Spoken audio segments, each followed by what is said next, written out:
Torah Life Ministries come out of the world. Here we are with the Potts family, and as you can see, all the Potts family, they're all dressed very modestly here. And let's meet the parents. Tell everybody your name. Mike Potts. Gina. Okay. Tell us, how have you maintained in today's society your kids to maintain such modesty?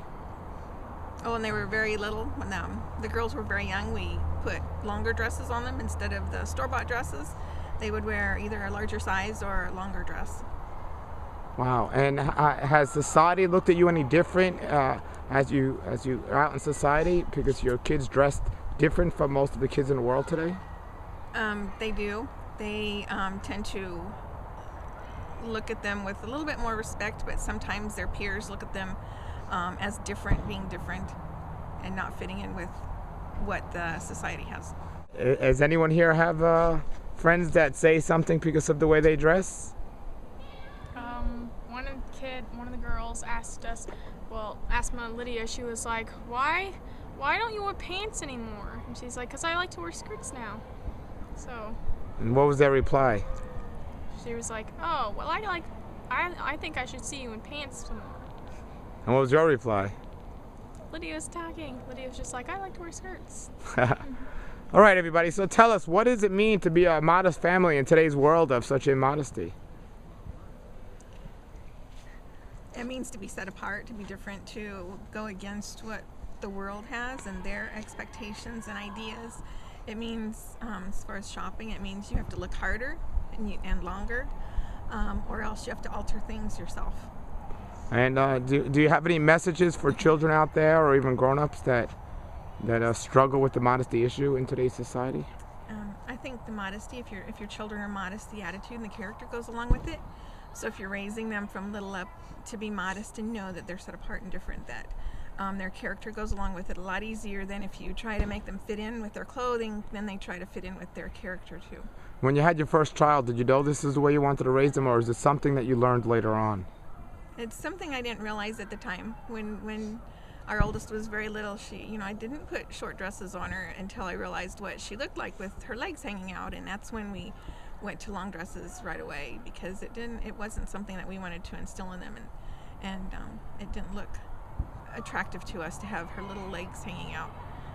So. Yeah. And how about how you were raised? Were you both raised in a time where your friends and so on dressed modestly, or was it just you different back then as well? No, probably more like the world. We was in the Baptist church, but we're not really set apart. So you would say anyone, no matter where they're at today, they can change, they just got to get right with the Word? You draw closer to Yahweh and start following His commands, then things will fall into place. My name is Emily. I'm 16, and I think modesty, I think that it's a better way to go. Yahweh tells us to be holy and set apart, and when we're like the world, we're supposed to be in the world but not of the world. And when we're modest, we're in the world but we're not of the world.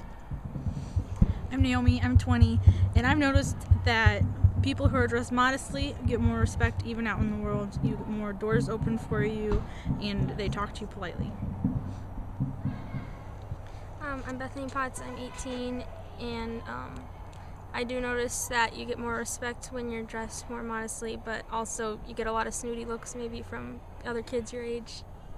Just, being set apart, He calls us all over the place to be holy and to be different, and that's not only in our character but in our dress, and people realize that when we are set apart. And what about people that say that it's really the heart that matters, so how we dress doesn't matter? If it's really your heart that matters, it will go the direction that Yahweh has created it to go, and you will align to what He desires in your life, and your actions and your outward appearance will follow that and reflect what your heart is. The Bible says Yeshua says, if you love me, obey my commands. And so if you're not obeying them, then what are you saying? Do you wear makeup? No, but I used to. Okay. And when you changed, how old were you when you stopped wearing makeup? I think I was 16, but I might have been 17. Did you notice a difference in the way people treated you when you didn't wear makeup? I think I was accepted more by people my age when I wore makeup. But I don't know, it feels cleaner and healthier and just not wearing it. You think it's immodest or modest to wear makeup? I think I've seen it both ways. I think it's weird now. I'll see somebody and all I see is their makeup on their face, even if it's just a little bit. But I think it can be ugly and it can be immodest. What about you? Do you wear makeup often or never? No, not anymore. And it feels a bit different. People treat you real. There's something that goes with it. You don't fit in when you dress up and go out if you're not wearing makeup, but that's okay. I mean, I think they respect you and they realize that you're being who you are and not trying to cover anything up. What about you? You don't wear makeup, do you? No, you know Okay. what? I don't wear makeup either. Very good. What about you? I used to, but I found that you have less breakouts on your face, and it just feels so much cleaner. When I used to wear makeup, if I wore it all day, then my face just felt really tired, and now it doesn't anymore.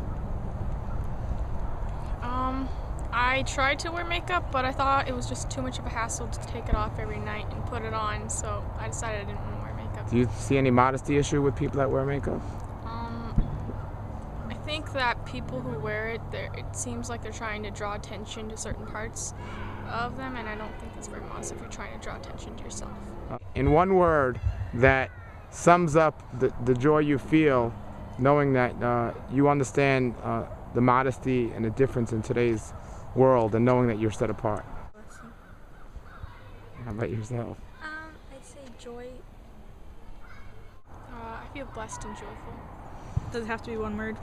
I guess not. Okay. Yes, Well, now that we're in this walk, Yahweh is just in every single part of our everyday life, not just when we go to church.